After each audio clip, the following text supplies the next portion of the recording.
Bonjour, bienvenue dans une nouvelle vidéo sur la cybersécurité. Donc ici, on va aller sur la partie 2, comment faire un ransomware en C++ et comment s'évader des moteurs d'antivirus en chiffrant une partie de leur fonction ou appel système de leur fonction avec la méthode ZOR. Avant de faire ceci, il faut faire quelques modifications sur la configuration de notre laboratoire pour utiliser certaines commandes Linux sur M6.2. Donc, il faut aller sur les paramètres. Donc, on clique sur le menu démarrer, on va sur paramètres et une fois qu'on est sur paramètres, on va changer les variables d'environnement. Donc, on tape variable, modifier variable d'environnement, on va dans variable d'environnement, on sélectionne path, on fait modifier. Et là-dedans, là, on clique sur nouveau. Sur nouveau, on crée un nouveau chemin. On met CMSIS64 et là, on tape user et bin. Une fois que ceci est fait, là, on valide, on fait OK et on redémarre notre laboratoire. Donc, on fait démarrer, on clique là sur marche arrêt et on clique sur redémarrer. Là, on peut essayer de voir si notre variable d'environnement a bien été configurée. Donc, on tape PowerShell. Donc, on va ouvrir une console PowerShell. Je tape grep. Là, je tape PowerShell pour ouvrir un terminal PowerShell. Je tape grep.exe et là, je vois si ça s'exécute. Si ça s'exécute, ça veut dire que la variable d'environnement fonctionne bien. Donc là, il faut penser qu'on est toujours sur le laboratoire qu'on avait configuré sur la première vidéo. Une fois que ceci est fait, on peut ouvrir les fichiers et la page de l'exercice. Donc une fois qu'on est ici, on est sur la partie 2 de comment faire une évasion sur les moteurs d'antivirus en C++ en faisant un simple malware écrit en C++. Comme d'habitude, comme ça la première vidéo, on nous dit que ceci n'est pas un tutoriel pour fabriquer un malware, mais c'est un cas pratique pour un but éducatif seulement. Dans cette seconde partie du tutoriel, il est fortement recommandé que vous regardez la première vidéo ou que vous fassiez les exercices de la première vidéo. Moi, je recommande pas. Je dis que c'est même obligatoire, sinon ça sera très difficile de faire cette partie-là. Donc, dans ce poste ici, on va étudier comment obscure l'appel de fonction. Donc, qu'est-ce que c'est ceci? Pourquoi les développeurs de malware et les équipes rouges ont besoin d'apprendre ceci? Et considérons que notre eval.exe from de la partie 1 sur virus total. Donc nous, la partie 1, on l'avait fait ici déjà. On va aller sur virus total et vérifier ce qu'il nous raconte. Donc une fois qu'on est sur virus total, on va choisir notre fichier, donc eval.exe, et on va vérifier le hash. Donc ici, il nous détecte comme quoi c'est un tangent, mais ce qui va nous intéresser, ça va être dans les détails. Donc, regardons ce qu'il nous dit. Il nous dit que dans les détails, on trouve dans le import kernel 32 deux choses qui sont intéressantes. C'est la création des threads et l'attente pour un seul objet. Donc là, c'est l'attente qui servait d'attendre chaque thread qui s'exécute. Donc voyons si on a ceci. Donc là on voit les imports et là on voit l'import kernel 32DL. Alors kernel 32DL en fait sur Windows c'est son noyau. C'est le noyau du système d'exploitation, c'est celui qui gère les appels système les plus importants et qui gère une grosse partie de quasiment tout le système d'exploitation. Et il possède des principales fonctions qui permettent de faire des appels au niveau système, hardware, etc. et au niveau du espace noyau. Ici, on voit bien, comme similaire, le create thread et le wait objet qui est là. Il y a d'autres fonctions qui sont importantes, hein, comme le virtual alloc, le virtual protect, etc., etc. Il y a des choses qui peuvent aussi alerter l'antivirus. Donc ici, qu'est-ce qu'on en raconte? On en raconte que chaque PE, donc en fait, PE c'est portable exécutable. En fait, c'est des fichiers qu'on peut faire fonctionner lui-même. Les modules comme qui sont les fichiers exécutables.exe ou les librairies en DLL utilisent en fait des fonctions externes.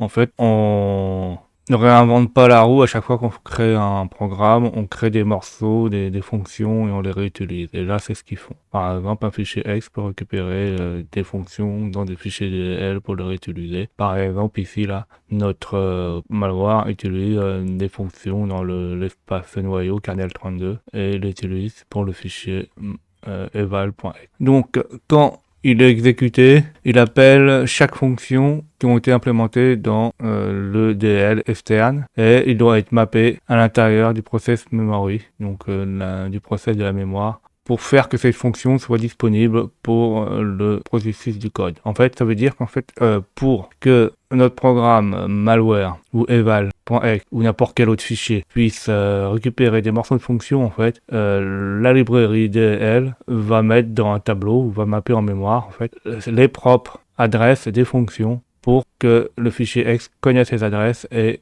utilise les fonctions qui sont partagées grâce à la librairie DL. C'est comme ça que ça fonctionne.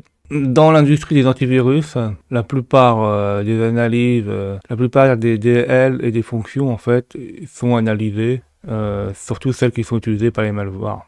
Ceci peut être un bon indicateur si le binaire est malicieux ou pas. Les moteurs d'antivirus analysent les fichiers qui sont en format portable exécutable sur le disque en regardant les adresses qui ont été importées, donc les adresses qui ont été partagées par les DLL qui sont dans une table de mappage. Bien que cette méthode n'est pas 100% fiable, ça peut générer la plupart du temps des faux positifs. Mais dans la plupart du cas, il fonctionne et il est largement utilisé par les moteurs d'antivirus. Donc en fait, la plupart des moteurs antivirus utilisent ces méthodes-là. Ils peuvent utiliser aussi d'autres méthodes, des méthodes de signature, des méthodes de comportement, etc., etc. Mais une de ces méthodes qui est assez rapide et efficace est la méthode qui permet d'analyser quels sont les appels effectués par les fichiers exécutables. Donc, pourquoi un développeur de malware doit savoir à propos de ceci?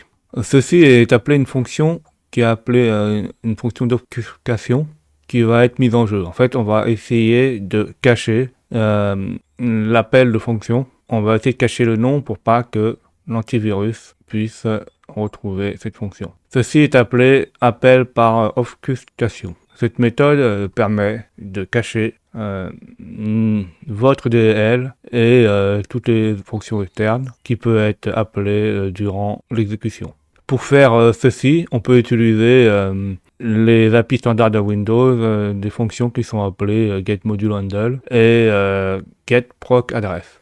Alors, le premier retour qui est géré spécifiquement par une DLL est en fait la table. Donc, ceci pourra plus tard d'avoir en fait les adresses en mémoire de cette fonction qu'on a besoin. Et celle-ci sera exportée depuis cette DLL. En fait, grâce à ceci, en fait, on pourra accéder à la table de mappage, récupérer les adresses, etc. Ici, on va faire un exemple. Disons que notre programme a besoin d'une fonction qui est appelée hack&win et qu'elle est exportée dans une DLL qui est nommée hacker.dll.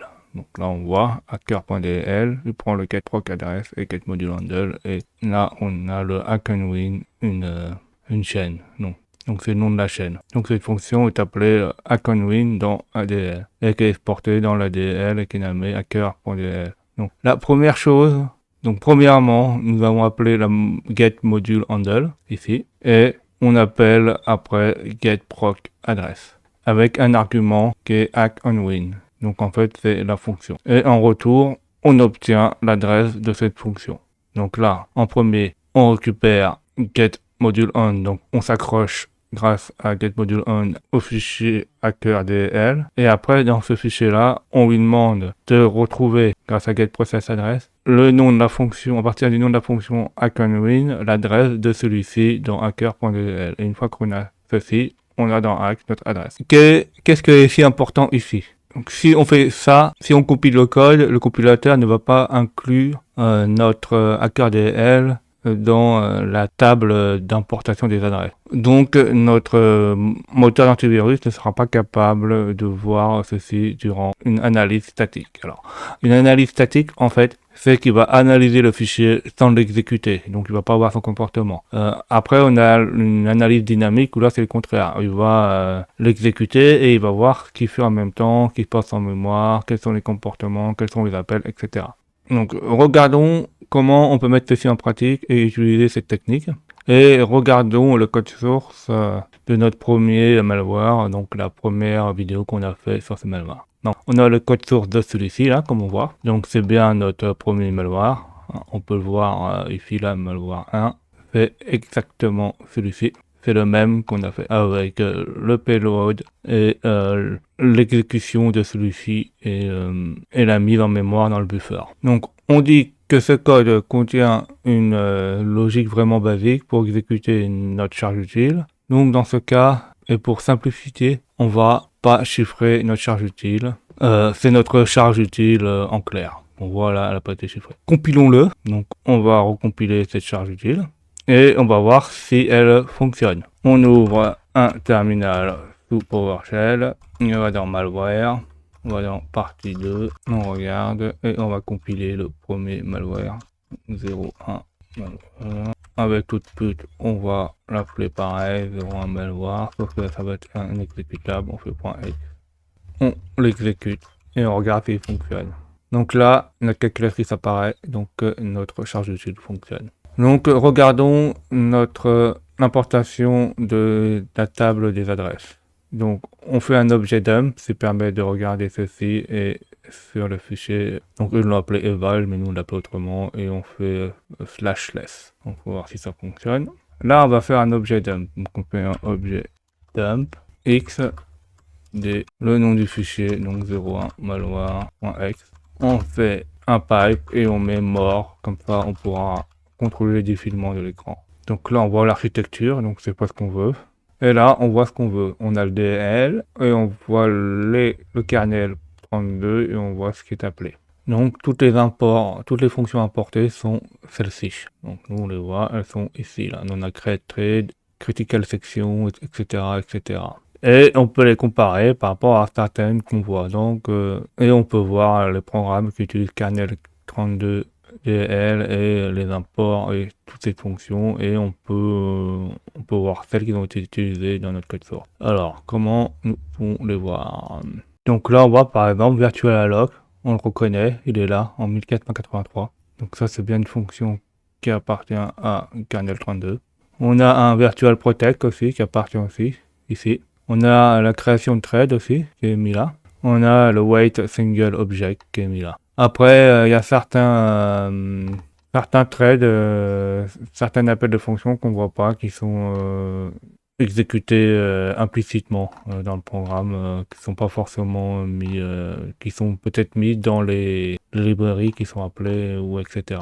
C'est pour ça qu'on voit pas forcément tout. On peut regarder la documentation de Virtual Alloc et regarder comment nous allons faire ceci. Donc la première chose qu'on peut faire, c'est de trouver la déclaration Virtual Alloc. Et là, on peut regarder la vérification, la documentation sur l'ordinateur ou même sur le site Microsoft, vu que kernel 32, ça appartient à Microsoft.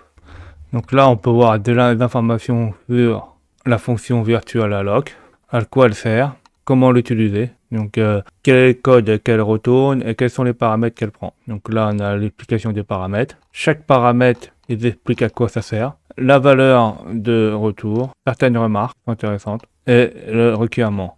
Donc en fait on voit qu'ici par exemple on reconnaît notre kernel 32. Donc on est obligé d'avoir le kernel 32. Et aussi ce qui peut être intéressant c'est les versions de Windows qui sont supportées. Après, ceci, ça dépend aussi comment la documentation a été mise à jour. Donc, ici, nous avons créé une variable globale qui va s'appeler virtualalloc, mais qui sera un pointeur sur p-virtualalloc. Cette variable, en fait, elle permettra de stocker l'adresse de virtualalloc. Donc, en fait, on va stocker l'adresse de virtualalloc qui est ici avec le type de son type, donc lpvoid, adresse, etc., avec WinAPI. Donc là, il faut faire attention, il y avait quelques petites erreurs. elles ont été corrigées dans mon programme. Là, sur le programme, on voit le code source. C'est ici qu'on le fait, donc avec le type de retour LP void, comme il dit, le WinAPI, c'est un pointeur sur P virtual alloc, et après tous les types de retours, etc. Et protect, etc. Donc là, avec ceci, on aura bien intensifié ceci. Maintenant, vous avez besoin de récupérer l'adresse via le get proc address et nous devons changer ceci en appelant call virtual alloc to p virtual alloc. Donc, en faisant ceci là, ça va fonctionner et on peut le compiler et on pourra encore voir l'adresse stable, donc la table d'adresse. Donc là en fait j'ai pas le bon fichier mais je vais le modifier exactement ce qui a été mis ici par le nombre. Donc pendant l'exercice vous ferez la même chose, vous modifierez ceci en chaîne de caractères pour que ça fonctionne. Là on met virtual alloc, on met un V majuscule, c'est une connerie. On l'exécute et là ça fonctionne. Donc si vous faites la même chose là par rapport à ici là, il y a une erreur. Là faut mettre le V majuscule sinon ça fonctionne pas. C'est mon café d'erreur. On va faire un objet dump pour voir si virtual alloc existe encore. Mais le pipe en Morex.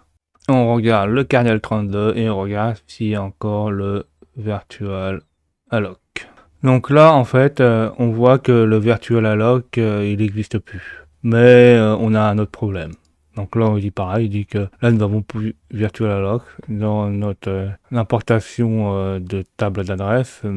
Ceci semble bon, mais nous avons un problème. Quand nous essayons d'extraire toutes les chaînes depuis notre binaire, nous pouvons voir virtual alloc, donc cette chaîne ici, qui est encore ici, et faisons ceci pour voir si on voit la virtual alloc comme il le dit.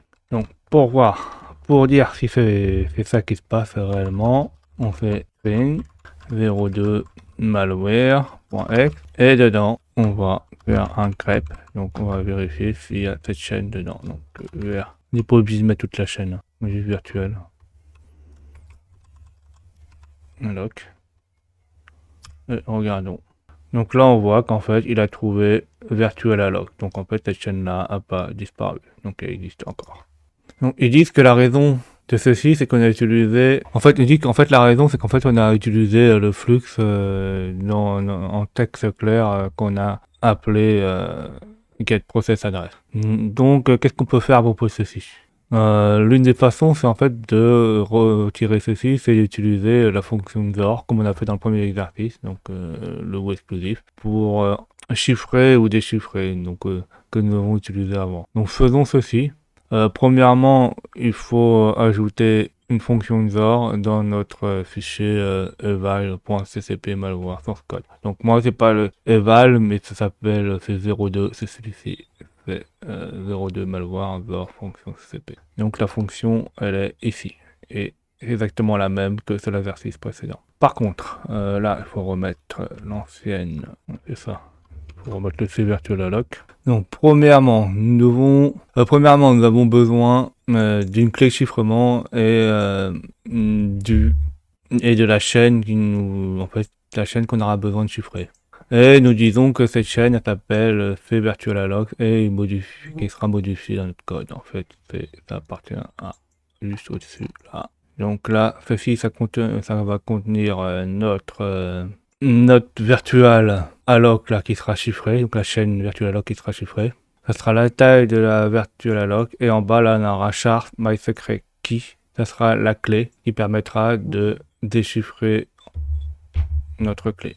Et nous allons mettre notre déchiffrement de XOR. Donc comme il dit là, ils appellent la fonction qui déchiffre le XOR, qui est XI. Donc celle-là, elle va appeler cette fonction-là.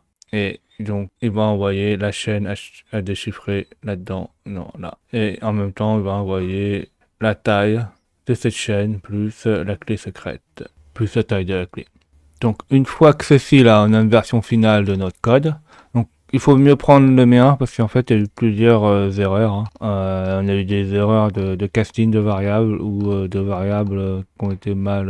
Donc par exemple là, le c'est virtual alloc, c'est pas une signet char, mais c'est bien char. Et pareil, ici, là, dans le p virtual alloc, ici, ça n'a pas bien été casté les variables, donc ça fonctionnera pas sur le code original. Donc il faut prendre le code que je vais mettre dans GitHub. Celui-ci fonctionne réellement. Et comme ça, l'article précédent, on utilise un script Python qui permet de chiffrer le nom de notre fonction et de la remplacer. Donc regardons comment elle fonctionne. Ici, on a notre script Python qui s'appelle cipher.py, comme l'autre que j'avais fait avant. Donc là, on a toujours notre fonction qui permet de chiffrer nos data en OR. Donc là, il va prendre la clé, les données, etc. Et il va créer une boucle for qui va parcourir tous les data grâce au chapeau circonflexe qui représente le ou exclusif. Il va faire le ou exclusif avec les data et la clé qu'on va lui donner. Et en retour, il va retourner une chaîne output string qui est la chaîne chiffrée. On a la fonction soi-disant de encrypting, en fait, qui va appeler cette fonction-là qui va chiffrer la chaîne, et après, il va la manipuler pour qu'elle soit compatible sur un fichier C++.